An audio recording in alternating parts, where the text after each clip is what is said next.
வணக்கம் நண்பர்களே. சனிப்பெயர்ச்சி பலன்கள். வாக்கிய பஞ்சாங்கத்தின்படி சனியானவர் மீன ராசியில் அடுத்த 2 வருட காலங்களுக்கு சஞ்சாரம் செய்துட்டு வரும். இந்த பஞ்சாங்க டிஃப்ரென்ஸ் வேரியேஷன்ஸ் எல்லாம் என்ன அப்படிங்கிறத ஏற்கனவே ஒரு வீடியோ போட்டிருக்கோம். போன தடவை திருக்கணிதப்படி சனிப்பெயர்ச்சி பலன்களையும் அதை எக்ஸ்பிளைன் பண்ணியிருக்கேன். தேவைப்படுறாங்க அதில் பார்த்துக்கோங்க. ஏன்னா திரும்ப அதே விஷயங்களை சொல்லிட்டு இருக்கணும் அப்படிங்கிறதுக்காக அதை அவாய்ட் பண்ணிக்கணும். பட் தெரிஞ்சுக்கணும்னு நினைக்கிறவங்க சேனல் பேஜில் செக் பண்ணி பார்த்துக்கோங்க. இப்போதைக்கு சனியானவர் அடுத்த 2 வருடங்களுக்கு மீன ராசியில் சஞ்சாரம் செய்துட்டு வரும்.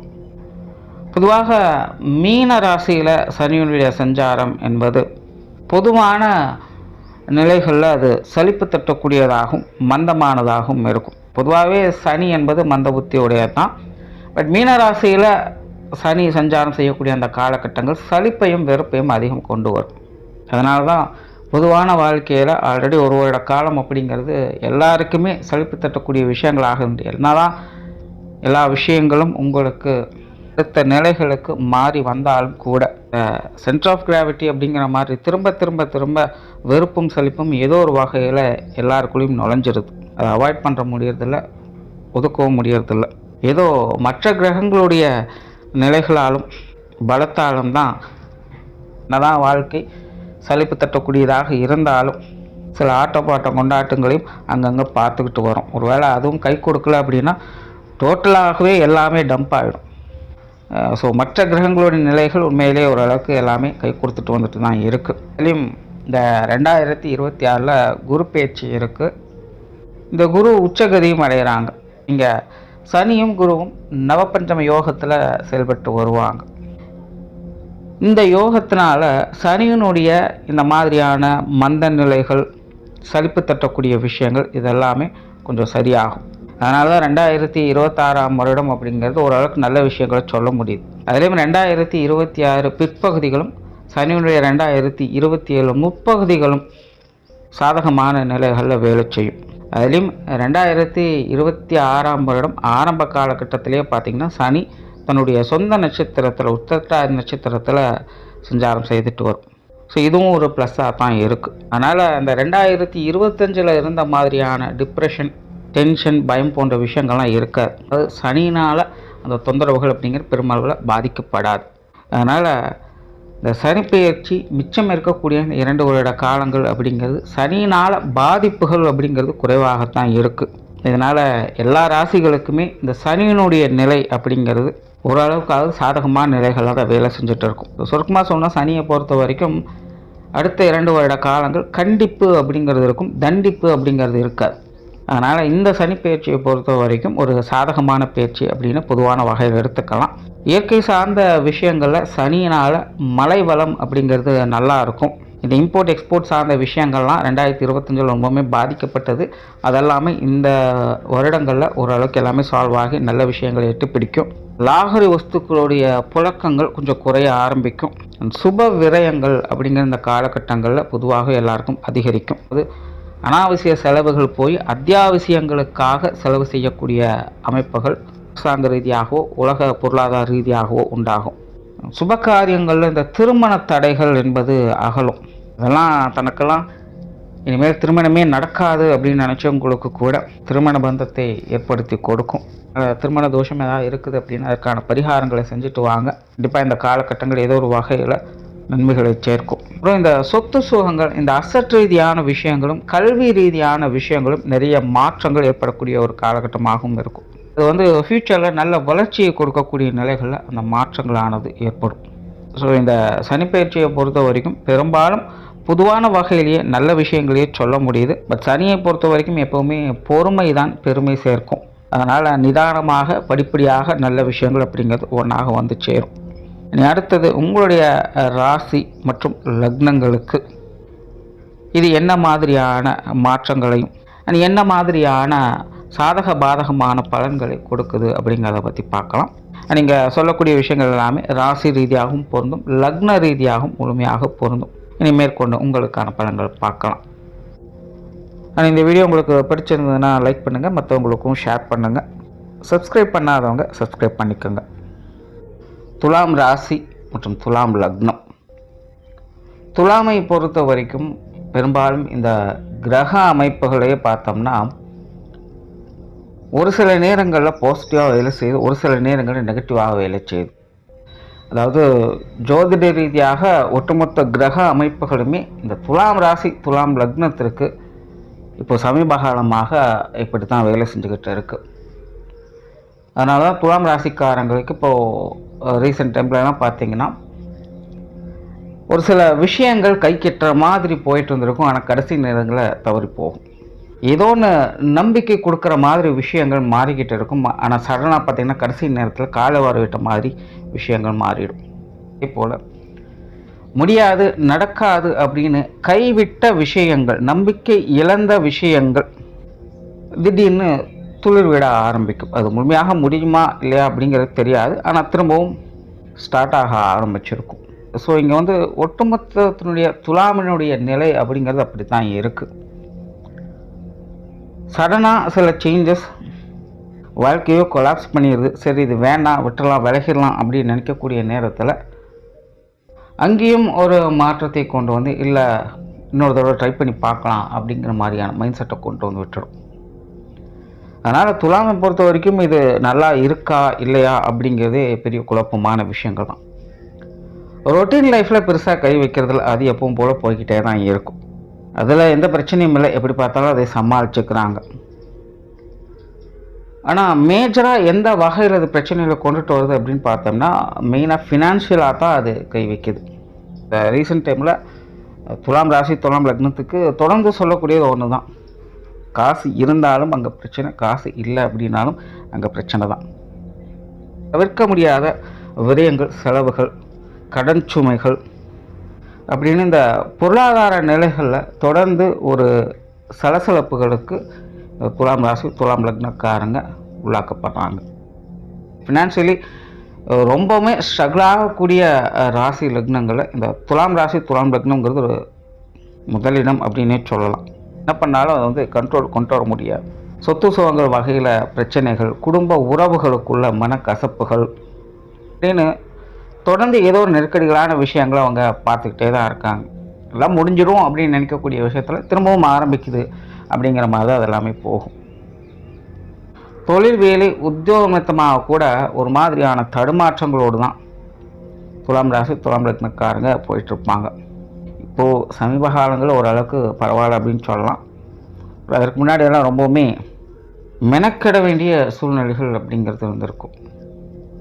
சுருக்கமாக சொல்லணும்னா மத்திய வயதுக்கு மேலே இருக்கக்கூடிய எல்லா துலாம் ராசி துலாம் லக்னக்காரங்களுக்கும் வாழ்க்கை அப்படிங்கிறது போராட்ட நிலை தான் இருந்துக்கிட்டு இருக்குது. ஒன்று ஃபினான்ஷியலி ரொம்பவுமே ஸ்ட்ரகிள் ஆகிறாங்க, இல்லைன்னா உடல் ரீதியாகவும் மன ரீதியாகவும் பாதிக்கப்படுறாங்க.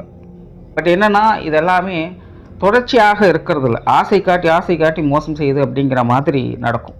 உட பிரச்சனை முடிஞ்சதுப்பா, இனி இது இருந்துச்சுன்னா ஓகே, எல்லாம் முடிஞ்சுது, நம்ம பாட்டுக்கு அடுத்த வேலையை பார்க்கலாம் அப்படின்னு நினைக்கிறோம். ஆனால் திடீர்னு வேற ஒரு பிரச்சனை வர ஆரம்பிச்சிடுது. அதையும் அப்படி இப்படின்னு எப்படியோ சரி பண்ண ஆரம்பிக்கிறாங்க, அது முடிஞ்சால் இன்னொன்று ஆரம்பிக்குது. ஸோ இப்படி தொடர்ச்சியாக போய்கிட்டே இருக்குது. இதனால் ஒரு மாதிரியான சலிப்பும் வெறுப்பும் நாளுக்கு நாள் அதை அதிகப்படுத்திகிட்டே இருக்கும். தனக்கு பின்னாடி இருக்கிறவங்கெல்லாம் இப்போ முன்னேறி போயிட்டுருக்குறாங்களே, நம்மளால் முடியலையே அப்படின்னு ஒரு மாதிரியான வருத்தத்தோடு இந்த துலாம் ராசி துலாம் லக்னக்காரங்க தனித்த நிலையில் அவங்களுடைய வாழ்க்கையில் ஒரு மாதிரி ஃப்ரஸ்ட்ரேஷன் அப்படிங்கிறது தொடர்ந்து பார்த்துக்கிட்டு தான் இருக்காங்க. வெளியே அவங்க எப்படி வேணாலும் இருக்கலாம், உள்ளுக்குள்ளே தனிப்பட்ட முறையில் கஷ்டப்படாத துலாம் ராசி துலாம் லக்னக்காரங்க கிடையாது. அப்படிங்கிற நிலையை தான் இந்த கிரக நிலைகள் தொடர்ந்து கொடுத்து கொண்டு இருக்கு. ஏதோ இந்த மாத கிரகங்களுடைய மாற்றங்கள் இருக்கிறதுனால அப்பப்போ ஒரு சில நல்ல விஷயங்களை கலகலப்பான சூழ்நிலையை அவங்க பார்த்துட்டு வர்றாங்க. இந்த மாற்றங்களும் இல்லை அப்படின்னா இவங்களுக்கு உண்மையிலே ரொம்பவுமே சிரமம்தான். இப்படிப்பட்ட சூழ்நிலை இந்த சனியினுடைய மாற்றம், சனியை பொறுத்த வரைக்கும் இப்போதைக்கு துலாம் ராசிக்கு 6ஆம் இடத்துல சஞ்சாரம் செய்துட்டு வருது. அந்த சனியானவர் துலாம் ராசிக்கு 4ஆம் இடத்திற்கும் 5ஆம் இடத்திற்கும் அதிபதியாக வரக்கூடியவங்க. அவர் இப்போ மறைவு ஸ்தானத்தில் சஞ்சாரம் செய்கிறாங்க. ஸோ இது வந்து மெயினாக இந்த சனியினுடைய மாற்றத்தாலே நிறைய சங்கடங்கள் அப்படிங்கிறது தொடர்ச்சியாக இருக்குது. பெரும்பாலும் எல்லா கிரகங்களுமே கொஞ்சம் பிரச்சனை பண்ணிட்டு தான் இருக்குது. இதில் இந்த சனியினுடைய தாக்கம் அப்படிங்கிறது அதிகமாக இருக்குது. திருப்தியற்ற சூழ்நிலையை அது உருவாக்கிட்டு இருக்கும். மனசுக்கு இஷ்டப்பட்டதை பிடிச்சதை அதை செய்ய விடாமல் தடுத்துக்கிட்டே இருக்கும். சார் அது என்னதான் நல்லதே நடந்தாலும் கூட சந்தோஷமே இல்லை அப்படிங்கிற ஒரு மைண்ட் செட்டை தான் அதை கொண்டு வரும். ஸோ சனியினுடைய மிச்சம் இருக்கக்கூடிய இந்த 2 வருட காலங்கள் அப்படிங்கிறது ஓரளவுக்கு கொஞ்சம் கண்ட்ரோல் ஆகும் அப்படின்னு சொல்லலாம். ஏன்னா முன்னாடியே சொன்ன மாதிரி சனி இனி குருனுடைய பார்வையில் வர ஆரம்பிப்பாங்க. சனியினுடைய நிலைகளும் கொஞ்சம் சாதகமான சஞ்சாரத்தில் அமையுது. இதனால் முடக்கமாகி இருக்கக்கூடிய விஷயங்கள் அப்படிங்கிறது இனி சாதகமாக மாறும். உங்களுடைய வாழ்க்கையில் ஒரு சில நல்ல முன்னேற்றமான விஷயங்களை எதிர்பார்க்கலாம். பட் ஸ்டில் அகலக்கால் வைக்காதீங்க. இதுவாக இருந்தாலும் பொறுமையோடும் நிதானத்தோடும் கையாளுறது நல்லது. ஏன்னா துலாமை பொறுத்த வரைக்கும் இப்போதைக்கு எதிலும் நம்பகத்தன்மை அப்படிங்கிறது குறைவு தான். அதனால் ஒரு சில நல்ல விஷயங்களை எதிர்பார்க்கலாம். அதை முழுசாக அக்செப்ட் பண்ணவும் முடியாது. இனி எல்லாம் எந்த பிரச்சனையும் இல்லை, எல்லாம் சேஞ்ச் ஆகிடும் அப்படின்னு சொல்கிறதுக்கு இல்லை. அதனால் அகலக்கால் வைக்காதீங்க. கிடைக்கிற நல்ல விஷயங்களை பயன்படுத்திக்கோங்க. குறிப்பாக தொழில் வேலை உத்தியோகமாக ஒரு நல்ல மாற்றங்கள் அப்படிங்கிற இந்த காலகட்டங்களில் ஏற்படும். நல்ல வேலை வாய்ப்புகள், தொழில் வாய்ப்புகள் போன்ற விஷயங்கள் சிறப்பாக அமையும். அதில் உங்களுடைய திறமையை வெளிக்காட்டக்கூடிய அமைப்புகள் உருவாகும். குறிப்பாக இனி வரக்கூடிய காலகட்டங்களில் துலாம் ராசி, துலாம் லக்னத்தை சேர்ந்தவங்க தொழில் வேலை உத்தியோகத்தில் நல்ல சிறப்பாக செயல்படக்கூடிய அமைப்புகள் இருக்கும். உங்களால் மற்றவங்களுக்கு பயன் தரக்கூடிய விஷயங்கள் அதிகமாக இருக்கும். இதனால் மற்றவங்க உங்களை யூஸ் பண்ணிக்கவே செய்வாங்க. அதனால் உங்களுக்கும் நற்பலன்கள் அப்படிங்கிறது சேரும். நிறைய புண்ணிய காரியங்களில் ஈடுபடுவீங்க, தான தர்ம காரியங்களில் ஈடுபட்டு வருவீங்க. அதெல்லாமே உங்களுக்கு சாதகமான அமைப்புகளாக மாறும். புதிய வேலைவாய்ப்புகள், தொழில் வாய்ப்புகள் போன்ற விஷயங்கள் கூட சாதகமாகவே இருக்கும். பொருளாதார நிலைகள் ஏற்பட்டு வந்த சங்கடங்கள், குறைபாடுகள் இதெல்லாமே இனி ஒரு நல்ல நிலைகளுக்கு மாற ஆரம்பிக்கும். ஸோ கடந்த 2-3 வருடங்களாக இருந்த அளவுக்குலாம் இனி பிரச்சனைகள் இருக்காது. ஓரளவுக்கு எல்லாத்தையுமே கஸ்டமைஸ் பண்ணிப்பீங்க. பொருள் வரவுகள் அப்படிங்கிறது கொஞ்சம் திருப்திகரமாகவே இருக்கும். ரொம்ப ஸ்ட்ரகிள் இல்லை, ஏதோ சமாளிச்சிட்டோம் அப்படின்னு நிலைக்காவது இந்த காசு பண்ண விஷயங்கள் உங்களுக்கு ஓரளவுக்கு சப்போர்ட் பண்ணிட்டு தான் இருக்கும். கடன் சார்ந்த விஷயங்கள் கொடுப்பதாலும் சரி, வாங்குவதாலும் சரி, அதில் கொஞ்சம் கவனம் எடுத்துக்கோங்க. கைமீறி இந்த காரியங்கள் இறங்க வேண்டாம், தொல்லைகள் தான். எப்போவுமே இந்த 6ஆம் இடத்துல சனி போகும்பொழுது இது எல்லாருக்குமே பெரிய தொந்தரவாகத்தான் அமையும். துலாம் ராசிக்காரங்க இந்த கடன் சார்ந்த விஷயங்களை முடிஞ்ச அளவுக்கு அவாய்ட் பண்ணவே பாருங்கள். அதே நேரம் அடுத்த 2 வருட காலங்களுக்கு உங்களுடைய தனிப்பட்ட நிலையில் பொருளாதார நிலை அப்படிங்கிறது கொஞ்சம் சாதகமான நிலைகளுக்கு மாறவும் ஆரம்பிக்கும். முன்னாடி இந்த அளவுக்குலாம் ரொம்ப ஸ்ட்ரகிளெல்லாம் இருக்காது, சமாளிச்சுப்பீங்க.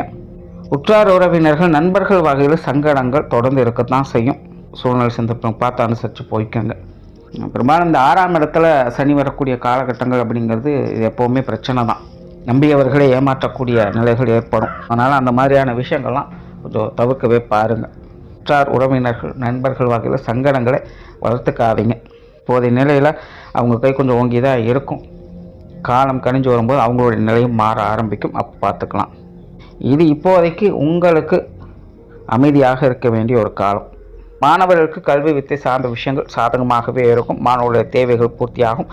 மாணவர்கள் படிக்கக்கூடிய இடங்களை யாரிடம் சண்டையிட வேண்டாம், விரோதங்களை வளர்த்து கொள்ள வேண்டாம். நண்பர்கள் வகையில் கருத்து வேற்றுமைகளை உண்டாக்கிக்காதுங்க. இந்த விஷயங்களை மட்டும் மாணவர்கள் கவனமாக இருங்க. இப்போது இந்த போட்டி பந்தயங்கள் வரும்பொழுது இடையில யாராவது கொஞ்சம் தேவையில்லாத சங்கடங்களை கொடுத்துட்ருப்பாங்க. அதெல்லாம் பெருசுப்படுத்திக்காதீங்க. உங்கள் மேலே உங்களுக்கு நம்பிக்கை இருந்தால் உங்களுக்கு வெற்றி நிச்சயம். ஸோ மாணவர்கள் உங்களுடைய தனித்திறமை மற்றும் முயற்சியால் முன்னேறக்கூடிய ஒரு காலகட்டம். விஷயங்கள், காரியங்கள் உங்களுக்கு சாதகமாகத்தான் இருக்குது. மற்றவங்களோட விரோதங்களை மட்டும் அவாய்ட் பண்ணிக்கோங்க.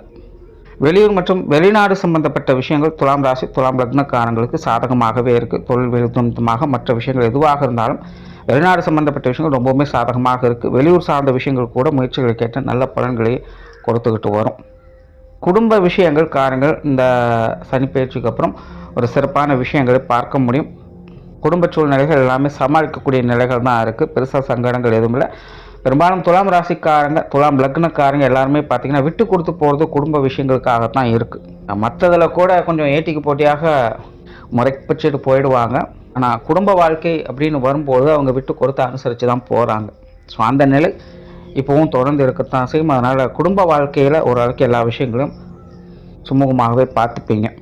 குடும்ப தேவைகளும் எப்படியாவது ஏதோ ஒரு வகையில் உங்களுக்கு நல்லபடியாக பூர்த்தி ஆகிட்டு தான் இருக்கும். குடும்ப உறவுகளுக்குள்ளும் ஒரு சில அனுசரணையான நிலைகளை பார்க்கலாம்.